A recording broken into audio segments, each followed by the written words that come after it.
జిల్లా కలెక్టర్ ఓ ఆనంద్ గారు వారి సమన్వయంతో అధికారులందరితో సమీక్ష నిర్వహించడం జరుగుతుంది. ముఖ్యంగా ప్రధానమంత్రి నరేంద్ర మోడీ గారి యొక్క సంకల్పం వికసిత భారత్, అలాగే ముఖ్యమంత్రి చంద్రబాబు నాయుడు గారి యొక్క సంకల్పం స్వర్ణాంధ్రప్రదేశ్. ఈ అంశాలను దృష్టిలో పెట్టుకొని ఏ విధంగా అభివృద్ధి చెందిన రాష్ట్రాన్ని ఆంధ్రప్రదేశ్ని తీర్చిదిద్దుకొని విశ్వగురువుగా ప్రధానమంత్రి నరేంద్ర మోడీ గారు ఏదైతే సంకల్పము చాటారో దానిలో భాగస్వామ్యం చేయటము కోసం పథకాలు, కేంద్ర ప్రాజెక్టులు అమలుకి రథసారులుగా ఈ జిల్లాలో ఉన్నటువంటి అధికారులతో మీ అందరితోటి కూడా ఈ సమీక్ష నిర్వహించడానికి ఇక్కడికి రావడం జరిగింది.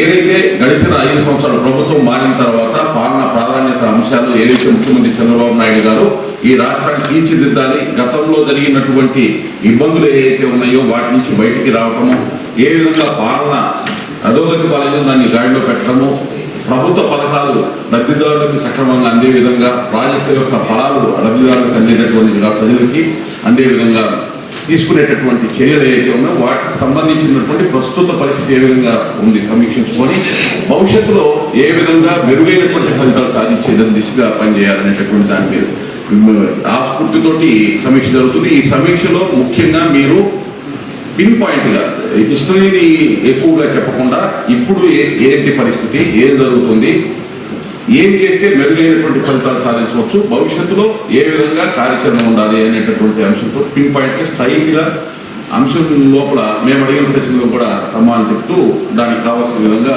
ఈ సమీక్ష ముందుకు వెళ్ళాలి. ఎవరైతే పథకాలు రాష్ట్ర ప్రభుత్వం అమలు చేస్తున్న వివిధ పథకాలకి సంబంధించి సమీక్ష చేయటానికి కలెక్టరేట్కి, జిల్లా కలెక్టరేట్కి రావటం జరిగింది.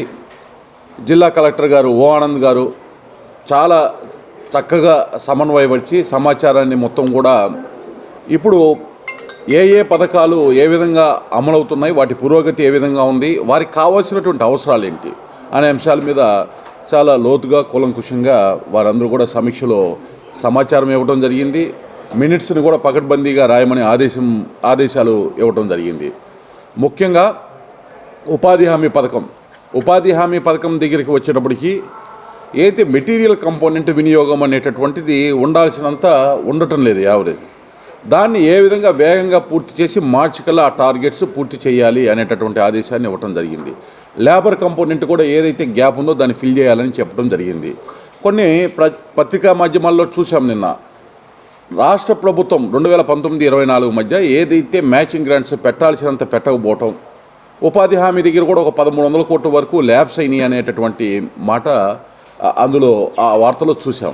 అటువంటి పరిస్థితులు ఉత్పన్నం కాకూడదు అనేటటువంటిది మా యొక్క లక్ష్యం. అందువల్లే ఈ సమీక్షలు ఉపాధి హామీలోనే 1300 కోట్లు వారు చెప్పింది ఆ పత్రికలో చూసినప్పుడు అది లేబర్ కంపోనెంట్ అయి ఉంటుంది అనేది నా భావన. ఎందుకంటే ఇప్పటికీ నేను సమీక్ష చేసినటువంటి జిల్లాల్లో ముఖ్యంగా 1-2 జిల్లాల్లోనే శ్రీకాకుళం, విజయనగరం జిల్లాలోనే 2000 కోట్ల రూపాయలు మెటీరియల్ కంపోనెంట్ ల్యాబ్స్ అయినాయి 2019-24 మధ్య. రాష్ట్రం మొత్తం మీద కూడా ఒక 7-8 కోట్లు ఉండేటటువంటి అవకాశం ఉంది.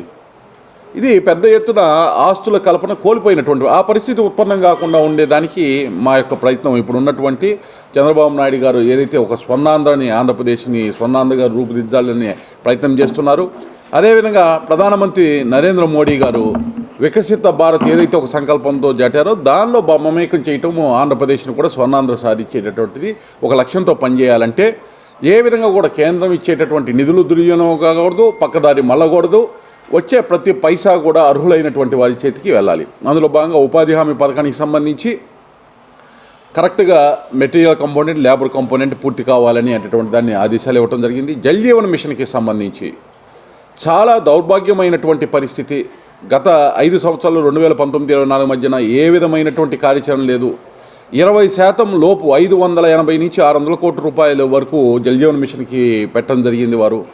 దానిలో 20% మించి ఖర్చు పెట్టలేదు, కానీ ప్రోగ్రెస్ 60% చూపించినటువంటి పరిస్థితి. డాష్ బోర్డులో ఇటువంటి అవకతవకలతో నిండినటువంటి సమాచారాన్ని గత 2019-24 మధ్య జరిగితే ఈరోజు అదే జల్ జీవన్ మిషన్ నుంచి దాదాపు 8,000 కోట్ల రూపాయలు పైగా నిధులు ఇక్కడ దీర్ఘకాలిక నీటి వనరుల లభ్యత ఆధారంగా పర్మనెంట్ స్ట్రక్చర్స్ ఏవైతే స్టోరేజ్ ట్యాంక్స్ కట్టి వాటి ద్వారా ప్రతి గ్రామానికి సురక్షిత నీరు ఇచ్చే విధంగా నెల్లూరు జిల్లాలో ఇవాళ రివైజ్డ్ ప్రాజెక్ట్ తయారు చేసుకోవటం. నిన్ననే మనకు తెలుసు గౌరవ ముఖ్యమంత్రి చంద్రబాబు నాయుడు గారు, ఉప ముఖ్యమంత్రి పవన్ కళ్యాణ్ గారు ఢిల్లీ వెళ్ళి జల్ జీవన్ మిషన్కి సంబంధించి ఆ నిధుల కోసం కేంద్ర మంత్రి గారిని అప్పీల్ చేయటము. అంటే ఒక సానుకూలమైనటువంటి ధోరణిలో కేంద్ర ప్రభుత్వ ప్రాయోజిత పథకాలను వినియోగించే విధానం ఈరోజు రాష్ట్రంలో నెలకొన్నటువంటి పరిస్థితి. పిఎం ఆవాస్ యోజన గురించి చూసినట్లయితే మీ అందరికీ తెలుసు, ఎక్కడ వేసిన గొంగలి అక్కడే అన్నట్టుగా ఉంది. మౌలిక సదుపాయాల కల్పన లేకపోవటం వల్ల పూర్తయినటువంటి ఇళ్లలో కూడా ఆక్యుపేషన్ లేనటువంటి పరిస్థితి వస్తూ ఉంది. టిట్కో గృహాల్లో చూసినట్లయితే రాష్ట్రంలోనే ఆదర్శమైనటువంటి ప్రాంతం నెల్లూరు. పూర్తి స్థాయి దాదాపు 22,000 23,000 ఇళ్ళు పూర్తయినా కానీ ఒక 10,000 ఇళ్ళు ఆక్యుపై కానటువంటి పరిస్థితి. దానికి సంబంధించి కూడా 10,000 ఇళ్ళు కూడా ఆక్యుపై కావాలంటే ఏ చర్యలు తీసుకోవాలి అనేటటువంటి అంశాన్ని చర్చించడం జరిగింది. అలాగే అమృత్ స్కీమ్కి సంబంధించి మనందరికీ తెలుసు, నెల్లూరు పట్టణానికి అలాగే కావలి పట్టణానికి కందుకూరు పట్టణానికి సంబంధించినటువంటి అంశాల్లో ముఖ్యంగా నెల్లూరు కావలి అమృత్ 1కి సంబంధించినటువంటి నిధుల వినియోగంలో రివ్యూ జరిగింది. 82 కోట్ల రూపాయలు అమృత్ 1లో నెల్లూరు టౌన్కి సంబంధించినటువంటి ప్రాజెక్టులో కేవలం 20% మాత్రమే పురోగతి. ఎంత దౌర్భాగ్యమైన పరిస్థితి అంటే అర్ధాంతంగా దానికి సంబంధించి దాదాపు 82 కోట్లలో 20 కోట్లు కూడా ఖర్చు పెట్టినటువంటి పరిస్థితి 2019-24 మధ్య అర్ధాంతరంగా 2022-23లో ఆ యొక్క ప్రాజెక్టుకి సంబంధించినటువంటి స్కీమ్ని ఆపేశారు అనేటువంటి సమాచారం అధికారుల దగ్గర నుంచి విన్న తర్వాత చాలా బాధేసింది. ఏదైనా ఒక ప్రభుత్వము జరుగుతున్నటువంటి ప్రాజెక్ట్ని ఇంకా మెరుగైన రీతిలో ముందుకు తీసుకెళ్ళాలి, కానీ ఆపేయటం అనేటువంటి దాన్ని ఏ విధంగా మళ్ళీ పునరుద్ధరించాలనే దాని మీద మాట్లాడటం జరిగింది. వివిధ రకాల ఇన్స్టిట్యూషన్స్ నుంచి నిధులు సమకూర్చడం ద్వారా 430 నుంచి 440 కోట్లు మంత్రి నారాయణ గారు వారి యొక్క సారథ్యంలో ఇక్కడ ఈ యొక్క నెల్లూరు పట్టణంలో వివిధ రకాల వాటర్కి సంబంధించి అండర్గ్రౌండ్ డ్రైనేజ్ సంబంధించినటువంటి ప్రతిపాదనలు అమృత్ 2లో వెళ్ళడం జరిగింది. ఇప్పుడు ఇంతకుముందు ఆగినటువంటి పనులను పునరుద్ధరించడం, మిగతా పనులు ఇప్పుడు ఏదైతే అనుకున్నారో వాటిని కొనసాగించడము.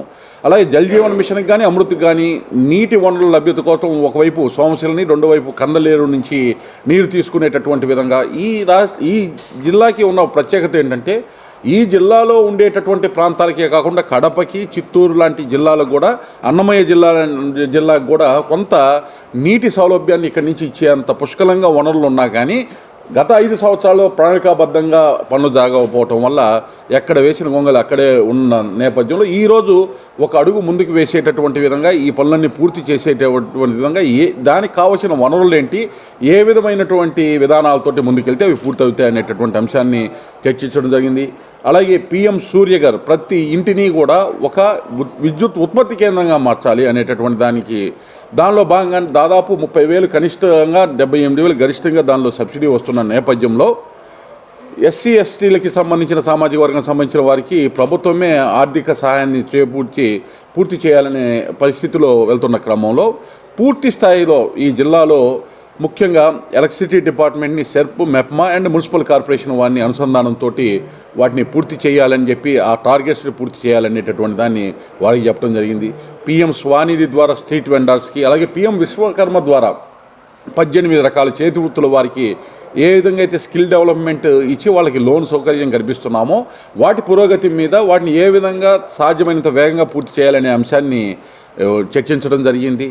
అలాగే రాష్ట్రీయ గోకుల్ మిషన్ ద్వారా ఏ విధంగా ఇక్కడ పశు సంపద, మేలుజాతి పశువులకి సంబంధించిన ఉత్పత్తి, వాటి ద్వారా ఆదాయాలు ఏ విధంగా సెల్ఫ్ హెల్ప్ గ్రూప్స్ కానీ రైతులకు కానీ వాటి ద్వారా నెలకొల్పాలి, ఏ విధమైనటువంటి ఇన్ఫ్రాస్ట్రక్చర్ కావాలనేటువంటి అంశము చర్చించడం జరిగింది. టూరిజానికి సంబంధించినటువంటి అంశాల్లో ఇక్కడ ఉన్నటువంటి ఆలయాలు ఏవైతే ప్రసాద్ స్కీమ్ కింద, అలాగే సత్యాగ్రహానికి సంబంధించినటువంటి గాంధీజీ వచ్చినటువంటి ప్రాంతంలో అక్కడ పర్యాటక కేంద్రంగా రూపుదిద్దేటటువంటి విధంగా కేంద్ర ప్రభుత్వం నుంచి సహాయం కోసము కావలసిన ప్రతిపాదనలు పంపడం జరుగుతుంది. ఈ విధంగా అనేక రకాల అంశాలు చాలా కీలకమైనది. కేంద్ర ప్రభుత్వం నుంచి గత 5 సంవత్సరాల్లో ఒక్క యూరియా సబ్సిడీ కింద దాదాపు 2,500 నుంచి 2,600 కోట్ల రూపాయల వరకు ఈ యొక్క జిల్లాకి రావడం జరిగింది. రాష్ట్రంలోనే అత్యధికమైనటువంటి సబ్సిడీ, యూరియా సబ్సిడీ ఈ యొక్క జిల్లాకి అందేటటువంటి పరిస్థితి. పిఎం కిసాన్ సమ్మాన్ నిధి కింద రైతులకి 6,000 రూపాయలు ఇక్కడ జమ కావటం, ఇటువంటి అంశాలన్నింటినీ కూడా వాటిలో ఉండే ప్రతిబంధకాలు అన్నింటినీ కూడా చర్చించడం జరిగింది. పిఎం ఫసల్ బీమా యోజనని చాలా పకడ్బందీగా అమలు జరపమని అధికారులకు ఆదేశించడం జరిగింది. ఎందుకంటే 2023-24 సంవత్సరంలో ప్రీమియం సకాలంలో కట్టకపోవటం వల్ల గత ప్రభుత్వంలో రైతులకి రాష్ట్ర వ్యాప్తంగా ఏ విధంగా అయితే నష్టాన్ని సవిచూశారో బీమా రాకుండా నెల్లూరు జిల్లాలో కూడా ఎవరికి కూడా బీమా రానటువంటి పరిస్థితి ఉంది. అటువంటి పరిస్థితులు ఉత్పన్నం కాకూడదు అనేటటువంటి ఆదేశాలు అధికారులకు ఇవ్వడం జరిగింది.